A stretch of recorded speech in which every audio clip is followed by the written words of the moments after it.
Assalamualaikum warahmatullahi wabarakatuh. Perkenalkan, nama saya Sofia Iman Nur Azizah dari kelas 10C nomor absen 35.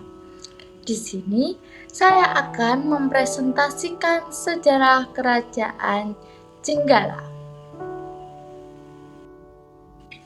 Latar belakang berdirinya Kerajaan Jenggala. Kerajaan Jenggala didirikan pada tahun 1042 Masehi. Raja Airlangga yang berkuasa pada saat itu memutuskan untuk membagi wilayah kerajaan menjadi dua bagian untuk kedua putranya. Pembagian ini dilakukan untuk mencegah terjadinya perselisihan dan perebutan kekuasaan di antara mereka. Kerajaan Jenggala dengan ibu kotanya di Kahuripan diberikan kepada Mapanji Garaksakan, salah satu putra Airlangga.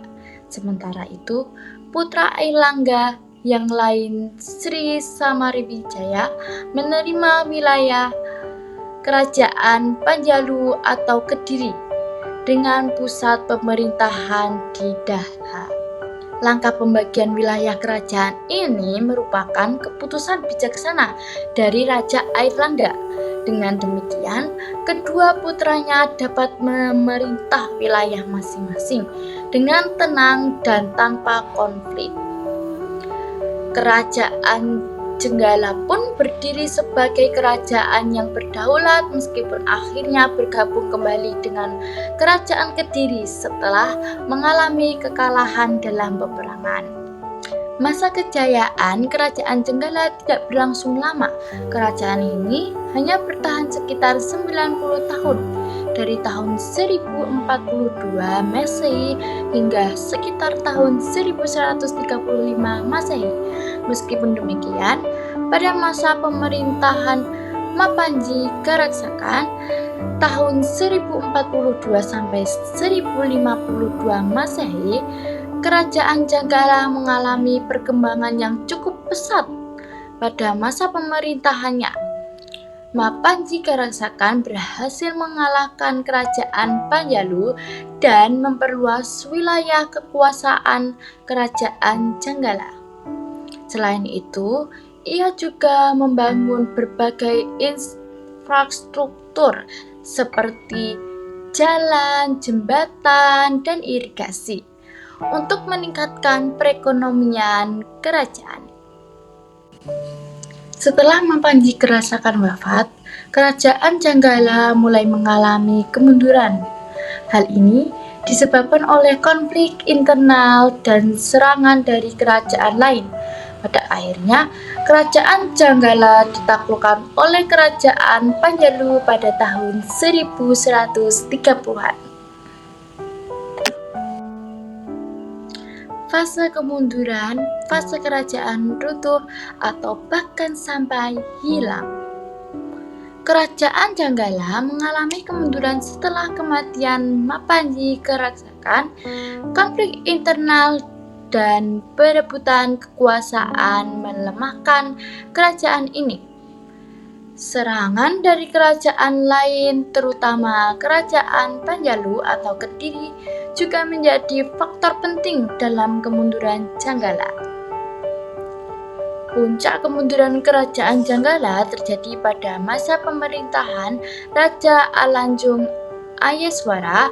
Pada saat itu, Kerajaan Panjalu yang dipimpin oleh Srijayabaya, salah satu raja terbesar dalam sejarah Jawa Timur.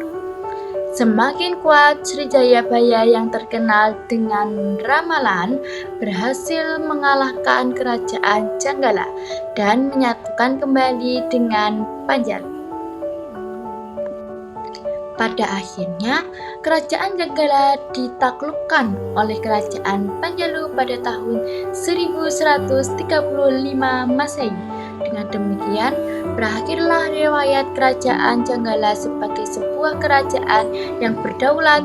Wilayahnya kemudian menjadi bagian dari Kerajaan Panjalu yang kelak dikenal sebagai Kerajaan Kediri. Peninggalan bukti bahwa kerajaan itu pernah ada. Periode kerajaan Janggala dimulai tahun 1042 dan berakhir pada tahun sekitar 1130-an.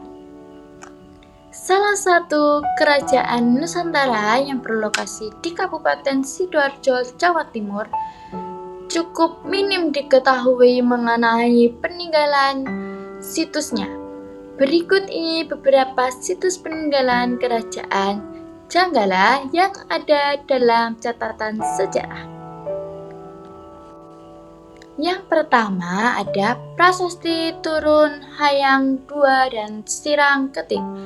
Peninggalan berupa prasasti ini menceritakan tentang adanya peperangan antara Kerajaan Kediri dan Kerajaan Janggala. Sejak awal mula pemisahan kedua kerajaan tersebut dari Kerajaan Ailangga memang tidak pernah akur. Prasasti yang ditulis pada tahun 1104 ini menceritakan mengenai kalahnya Kerajaan Janggala pada peperangan yang dipimpin oleh Sri Jayabaya.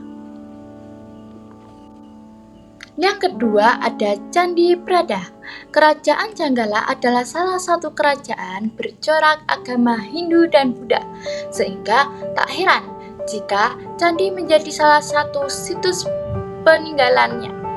Candi peninggalan ini berada di Dusun Reno Pencil, Sidoarjo, tapi sayangnya sudah dirusak oleh penduduk pada tahun 1965. Padahal peninggalan dari kerajaan Janggala cukup minim, sehingga sangat disayangkan jika salah satu peninggalannya yang berharga ini harus dirusak. Yang ketiga ada sumur kuno yang digunakan untuk berbuat klinik. Benda tersebut berada di tengah area tambak, tepatnya di Desa PP Tambak dari Sidoarjo. Banyak orang dari berbagai wilayah mengunjungi tempat keberadaan sumur kuno ini. Pengunjung biasanya datang pada malam Jumat atau malam Suro untuk melakukan sesuatu karena peninggalan tersebut masih dikeramatkan. Penduduk sekitar menceritakan bahwa biasanya pengunjung yang mendatangkan sumur kuno guna untuk mencari batu mustika atau benda kuno seperti keris berukuran kecil. Yang keempat, ada tumpukan batu bata. Di daerah persawahan Desa Urang Agung, Sidoarjo ditemukan sebuah situs bersejarah yang konon merupakan bekas peninggalan dari Kerajaan Janggala. Situs yang ditemukan tersebut berupa tumpukan batu bata seluas sekitar 4 meter persegi yang ditemukan oleh penduduk desa area sawah saat menggali. Namun sayangnya tidak ada informasi lengkap terkait situs peninggalan ini, termasuk mengenai kapan tahun dibuatnya.